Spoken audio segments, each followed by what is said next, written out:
رات کے 10:30 بجے جا کر وہ دلاری کے پاس پہنچا۔ دلاری اس سے بے چینی سے دیکھنے لگی اور انتظار کر رہی تھی۔ اسے دیکھتے ہی بولی، تم ٹھیک ہو نا؟ ہاں میں بالکل ٹھیک ہوں، لالا جی کہاں ہیں؟ دلاری نے بتایا کہ لالا جی ابھی تک ڈنر سے واپس نہیں آئے۔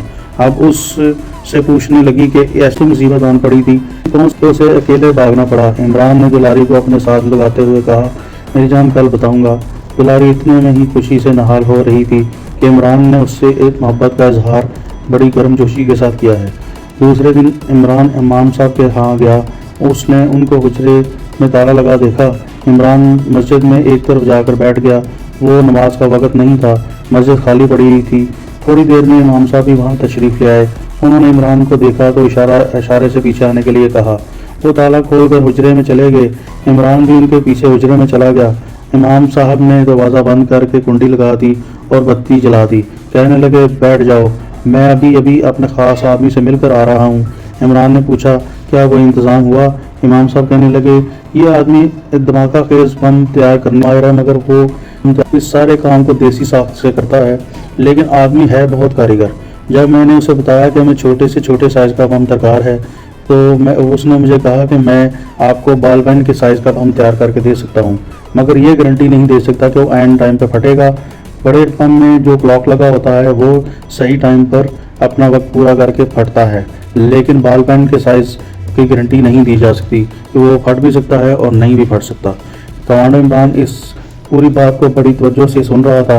امام صاحب کہنے لگے، اگر تم کہو تو میں اس سے بال پین کے سائز کا بم تیار کروا لوں، اب جیسے تمہاری مرضی۔ عمران سوچنے لگا، تو کچھ نہ ہونے سے کچھ ہونا بہتر ہے، مگر وقت پر پھٹنا یا نہ پھٹنا یہ ایک مسئلہ تھا، کیونکہ اس کے سامنے اور کوئی وسیلہ نہیں تھا، دوسرا کوئی راستہ بھی نہیں تھا سوائے امام صاحب کے۔ دوسرا کوئی آدمی وہاں پر اس کو نہیں جانتا تھا۔ اس نے امام صاحب سے کہا، محترم لگتا ہے مجھے یہ چانس لینا پڑے گا، آپ اپنے آدمی سے کہیں کہ وہ بال پین کے ٹائپ کا بم مجھے تیار کر کے دے دے، اور وہ کتنا ٹائم لگائے گا؟ امام صاحب نے بولا، بم 6 سے 7 گھنٹے میں تیار کر دوں گا۔ عمران نے کہا، تو پھر اسے کہیں کہ آج ہی کام شروع کر دے، میں کل شام کو آ کر لے جاؤں گا۔ کیا مجھے بال پین ٹائم بم لینے کے لیے اس آدمی کے پاس جانا پڑے گا؟ امام صاحب بولے، نہیں، تمہیں وہاں پر جانے کی کوئی ضرورت نہیں، میں کل آتے ہوئے لے آؤں گا۔ تم کل عصر کی نماز کے بعد میرے پاس آ جانا، تمہاری امانت تیار ہوگی۔ دوسرے روز عمران نے عصر کی نماز کے وقت امام صاحب کی خدمت میں حاضری دی۔ وہ حجرے کے باہر مسجد میں صحن میں بیٹھ کر کسی کتاب کے مطالعے میں مصروف تھے۔ عمران کو دیکھ کر انہوں نے اشارہ کیا کہ حجرے کے عقبی دروازے کی طرف چلا جائے۔ عمران وہیں سے پچھلی گلی کی طرف سے ہو گیا اور انہوں نے اسے حجرے کے دروازے کے اندر بلا لیا۔ عمران اندر گیا تو امام صاحب نے دروازہ بند کر دیا اور کنڈی لگا دی، اور عمران ان کے سامنے بیٹھ گیا اور وہ کہنے لگے، تمہاری امانت میں لے آیا ہوں۔ اس کے بعد انہوں نے چارپائی کے نیچے سے ایک ٹین کا سوٹ نکالا اور اس میں سے ایک رومال میں لپٹا ہوا کالے رنگ کا ایک عام سائز کا بال پین نکالا اور عمران کو دے دیا، اور کہنے لگے، اپنے آدمی کا کہنا کہ یہ اگر چل گیا تو اس جہاں پہ یہ پھٹے گا وہاں پر 5 گز کے اندر کوئی بھی چیز سلامت نہیں بچے گی، اور کئی فٹ گہرا کڑا یہ وہاں پہ بنا دے گا۔ کمانڈر عمران بال پین کو دیکھنے لگا۔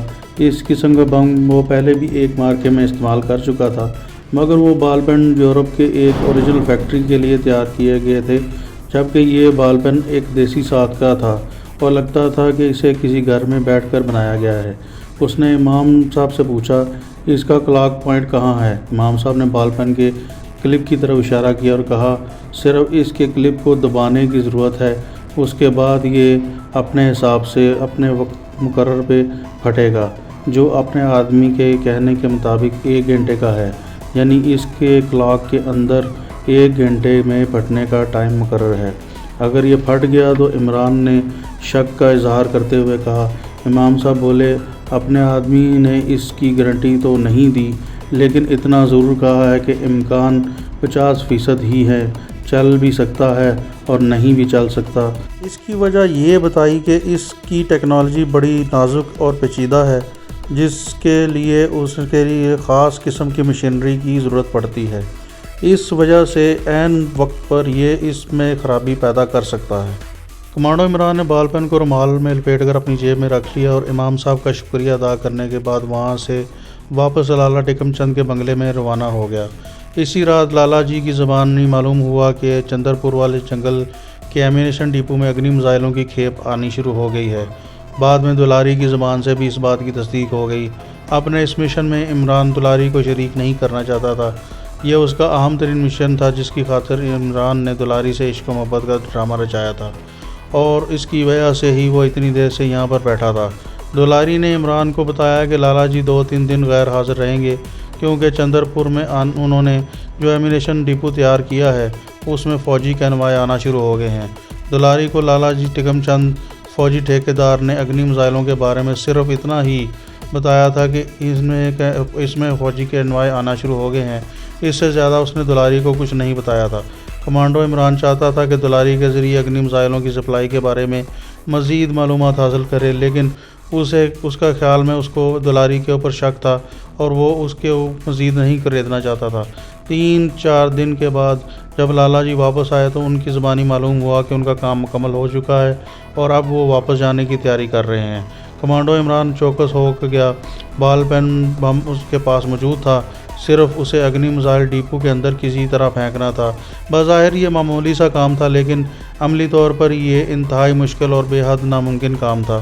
چندر پور کے میزائل ڈپو میں جس بھارتی حکام نے خفیہ رکھا ہوا تھا حفاظتی انتظامات بقول لالا ٹکم چند انتہائی سخت تھے اور کوئی چڑیا بھی وہاں پر نہیں مار سکتی۔ کمانڈو عمران اگر کسی تدبیر پر عمل کرتے ہوئے دن کے وقت وہاں چلا بھی جاتا تو بیرکوں میں مقیم بھارتی یونٹ کا صوبیدار میجر اور اس کی گشتی پارٹی سپاہی اسے پہچان سکتے تھے، اور وہ مجاہدین کے فرار کے سلسلے میں بہت پہلے سے ہی تلاش کر رہے تھے۔ عمران کافی سوچ و بچار کے بعد اس نتیجے پر پہنچا کہ یہ کام اسے اکیلا ہی کرنا ہے اور اس میں اس کا کوئی شریک کار نہیں ہوگا۔ مشن کو رات کی تاریکی میں سر انجام دینا پڑے گا تاکہ اس کی شناخت نہ ہو سکے۔ اب دلاری اور لالا ٹکم چند اس کے لیے کوئی اہمیت نہیں رکھتے تھے۔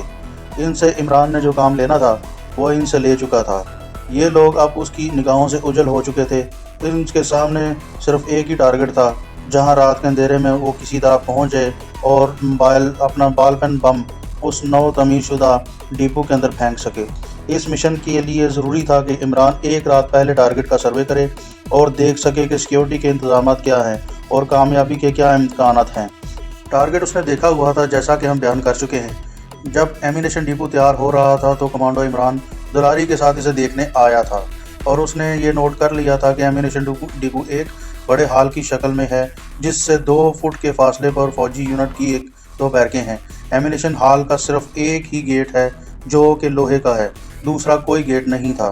اس کے پیچھے ہال عقبی دیوار کے ساتھ بنے ہوئے تھے۔ 3 روشن دان تھے جو تازہ ہوا کے خراج کے لیے بنے ہوئے تھے۔ یہ روشن دان زمین سے 15-16 فٹ بلند تھے اور ان میں لوہے کی سلاخیں لگی ہوئی تھی۔ صرف یہی ایک راستہ تھا جہاں سے بال پین اندر کی طرف پھینکا جا سکتا تھا۔ کمانڈو عمران صرف یہ دیکھنا چاہتا تھا کہ وہاں سیکیورٹی کی کیا صورتحال ہے۔ پہلے عمران دلاری کی گاڑی لے کر نکل گیا۔ اس نے دلاری سے کہا کہ میں ذرا شہر کی طرف جا رہا ہوں اپنے لیے نئی قمیص خریدنے کے لیے۔ اسے معلوم تھا کہ دلاری اس کے ساتھ جانے پر اصرار نہیں کرے گی، کیونکہ اس کا عاشق زار لالا ٹکم چند اس وقت بنگلے میں موجود تھا۔ دلاری نے عمران کو صرف اتنا ہی کہا تھا کہ جلدی واپس آ جانا۔ عمران گاڑی کو شہر سے نکال کر غیر آباد علاقے کی جانب سے چندر پور کی طرف لے کر روانہ ہو گیا۔ مختلف دیہاتی بستیوں اور جھگیوں کے قریب سے ہوتے ہوئے اس چھوٹے سے ٹیلے کے عقب میں سے پہنچ گیا جہاں چندر پور کا جنگل شروع ہوتا تھا اور جس کے عقب میں فوج کا ایمینیشن ڈپو اور بھارتی یونٹ کی بیرکنگ تھیں۔ عمران عام لباس میں تھا، اس کے پاس کوئی قابل اعتراض چیز نہیں تھی۔ احتیاط کے طور پر اس نے بنگالی شاعر ٹیگور کی انگریزی نظموں کی ایک کتاب اپنے پاس رکھ لی تھی۔ گاڑی اس نے ایک محفوظ جگہ پر کھڑی کر دی تھی اور ٹیلے کا جائزہ لے لیا۔ آسمان پر بادل ہلکے ہلکے چھائے ہوئے تھے، دن ڈھلنا شروع ہو چکا تھا۔ دن کی روشنی ماند پڑنے لگی، ٹیلے کے ارد گرد خاموشی چھائی ہوئی تھی۔ یہ ٹیلہ چندر پور کے جنگل کا ایک پہلا ٹیلہ تھا۔ اس ٹیلے کی دوسری جانب وہ ایمینیشن ہال تھا جس کے اندر اگنی میزائلوں کی پوری کھیپ پہنچ چکی تھی۔ یہ وہی اگنی میزائل تھے جنہیں بعد میں جلد ہی کارگل سیکٹر کے محاذ پر منتقل کیا جانا تھا۔ عمران نے دیکھا کہ ٹیلے کی اس جانب سیکیورٹی کے کوئی آثار نہیں ہیں، لیکن کسی خفیہ فوجی مورچے کا امکان بھی ہو سکتا ہے۔ اس کے باوجود عمران کو ہر حالت میں ٹارگٹ کا مشاہدہ کرنا تھا۔ گاڑی اس نے جھاڑیوں کے عقب میں کھڑی کی تھی اور گاڑی بند کر کے وہ کچھ دیر وہیں بیٹھا کتاب پڑھتا رہا، اس خیال سے کہ اگر کوئی بھارتی فوجی اس کی سیکیورٹی کو چیک کرنے کے لیے آ جائے تو کوئی نہ کوئی فوجی اسے یہاں پر پوچھ گچھ کے لیے ضرور دیکھ لے گا۔ عمران 10-15 منٹ تک وہاں بیٹھا ٹیگور کی نظموں کا مطالعہ کرتا رہا۔ اس دوران سیکیورٹی کا کوئی آدمی، کوئی سپاہی اس کے قریب نہ آیا۔ اس نے کتاب بند کر کے ہاتھ میں پکڑ لی، درخت کی ایک چھڑی توڑ کر دوسرے ہاتھ میں لے لی اور چھڑی کو جھاڑیوں پر مارتے بظاہر بے نیازی کے موڈ میں ٹیلے کے ساتھ ساتھ پیچھے کی جانب چلنا شروع ہو گیا۔ وہ اپنے آپ کو کالج کا اسٹوڈنٹ ظاہر کرنے کی کوشش کر رہا تھا، جو شہر کے شور و گل سے نجات حاصل کر کے وہاں کتاب کا مطالعہ کرنا آ گیا تھا۔ ٹیلے کے عقب میں آ کر اس نے ایک نظر پیچھے دیکھا اور ٹیلے کی چڑھائی چڑھنے لگا۔ ٹیلے اور جھاڑیوں اور اونچی اونچی گھاس اگی ہوئی تھی۔ کمانڈو عمران ان کی اوٹ لیتا ہوا ٹیلے کی چوٹی پر جا کر بیٹھ گیا۔ 1-2 منٹ تک وہ وہیں اسی جگہ بیٹھا رہا، پھر اٹھا اور جھک کر آگے چلنا شروع ہو گیا جہاں سے ٹیلے کی دوسری جانب کی ڈھلوان شروع ہوتی تھی۔ پھر وہ وہاں پر بیٹھ گیا اور اس کا ٹارگٹ نیچے تھوڑی دوری پر موجود تھا۔ یہ ایک ڈھلوان چھت والی تھی اور اونچی عمارت تھی۔ عمران نے اس سے پہچان لیا، یہ چندر پور والا خفیہ فوجی ایمونیشن سٹور تھا۔ غروب ہوتے ہوئے سورج کی روشنی میں اسے ایمونیشن سٹور کے ہال کی عقبی دیوار کے 3 سلاخوں والی روشن دان صاف نظر آ رہی تھی۔ اس میں سے ایک روشن دان میں سے اس نے ٹائم بم اندر کی طرف پھینکنا تھا۔ دیوار کے آس پاس کوئی فوجی نہیں تھا۔ دوسری جانب سے 2 فوجیوں کی آپس میں اونچی آوازیں کرنے کی اور ہنسنے کی آوازیں آ رہی تھی۔ عمران 5-7 منٹ تک وہیں جھاڑیوں میں چھپ کر بیٹھا رہا، اپنے ٹارگٹ کا جائزہ لیتا رہا۔ اس وقت وہاں پر کوئی پیٹرول گشتی پارٹی دکھائی نہیں دے رہی تھی۔ اس قسم کی کوئی گشتی پارٹی یہاں پر نہ آتی ہو، یہ سوچ کر وہ خاموشی سے اٹھا اور جھک کر ٹیلے کی طرف چلنا شروع ہو گیا۔ درختوں اور کے جھنڈ میں سے اپنی گاڑی کو واپس نکالا اور ٹارگٹ کو ایک دفعہ دوبارہ دیکھ کر وہ وہاں سے نکل پڑا۔ اس نے اپنا مشاہدہ کر لیا تھا۔ بظاہر ایسے ہی لگتا تھا کہ وہ اس کے لیے ایک آسان ٹارگٹ ہے، لیکن عین ممکن تھا کہ رات کو وہاں سیکیورٹی سخت ہو جاتی ہو۔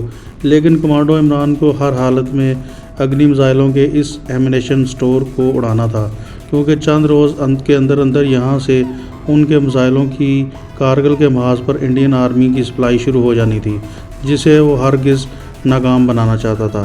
بات کی حیرت ضرور تھی کہ ٹیلے کے عقب میں سیکیورٹی کا ایک بھی بھارتی سپاہی دکھائی نہیں دیا۔ ان ہی حالات میں الجھے ہوئے وہ رات ہونے سے پہلے دلاری کے بنگلے میں پہنچ گیا۔ گاڑی بنگلے کے احاطے میں کھڑی کر وہ غسل خانے کے پیچھے والی دیوار سے ہوتا ہوا بیڈ روم میں آ گیا۔ اس نے کمانڈو آپریشن کے لیے اس رات کا وقت طے کر لیا تھا۔ وہ تاخیر نہیں کرنا چاہتا تھا۔ حالات اگرچہ سازگار تھے تو وہ فوراً ہی اس کو اٹیکنگ کنڈیشن میں لانا چاہتا تھا۔